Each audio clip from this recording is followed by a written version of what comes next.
Artis peran Marcel Darwin mengungkapkan hal yang membuatnya mantap menikahi kekasihnya Nabila Faisal.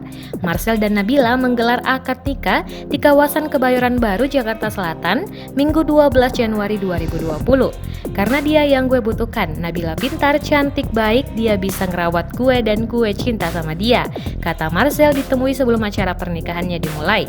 Pernikahan mereka berlangsung tertutup dan hanya dihadiri oleh keluarga dan kerabat dekatnya. Dalam pesta itu, artis peran Adipati Dolken juga ikut menjadi best man untuk Marcel.